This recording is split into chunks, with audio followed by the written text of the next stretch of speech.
बिहार की राजनीति अब बीजेपी के लिए बहुत आसान हो गई है या बिहार में अभी भी बहुत कुछ बाकी है?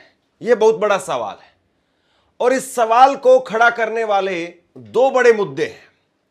पहला, ओवैसी ने नीतीश कुमार को समर्थन की घोषणा कर दी है।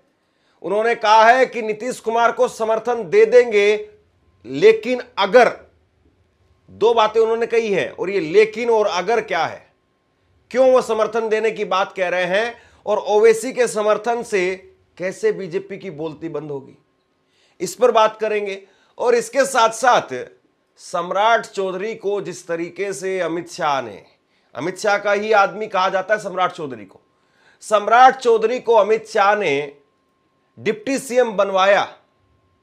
अब इसके बाद में कहीं ऐसा तो नहीं है कि सम्राट चौधरी ने उल्टा अमित शाह को ही फंसा दिया है, क्योंकि जिस तरीके से वो ताबड़तोड़ इस वक्त में फैसले लेते हुए दिखाई दे रहे हैं, एनकाउंटर वाली राजनीति की बात कर रहे हैं, तो इसके बाद में क्या वो बुलडोजर मॉडल, उत्तर प्रदेश का मॉडल उसको अपनाएंगे? ये भी बहुत बड़ा सवाल है, क्योंकि अगर बुलडोजर मॉडल वो अपनाते हैं तो ये क्या बिहार में फिट हो पाएगा?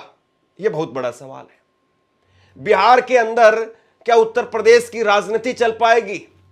क्या बिहार में 80-20 हो पाएगा? और अगर ये कहीं बिहार में बीजेपी करने की कोशिश कर रही है और बिहार का जिस तरीके से सोशल स्ट्रक्चर है, सामाजिक ताना बाना है, अगर वो बिगड़ गया तो फिर हो सकता है कि बीजेपी के लिए लेने के देने पड़ जाए। सबसे पहले बात करते हैं ओवैसी पर।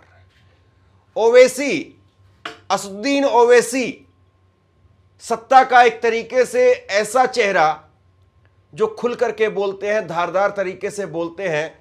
ओवैसी को पसंद करने वाला भी एक बहुत बड़ा तबका है और ओवैसी को नापसंद करने वाला भी एक बहुत बड़ा तबका है।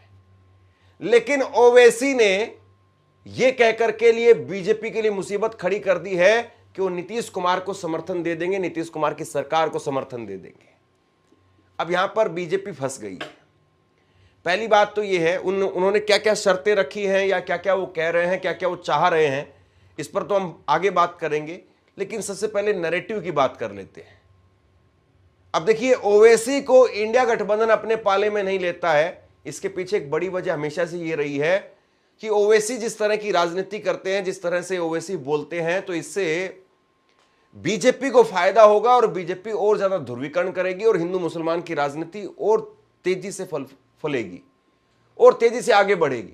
अब ओवैसी को अगर नीतीश कुमार की सरकार का समर्थन मिल जाता है, नीतीश कुमार को ओवैसी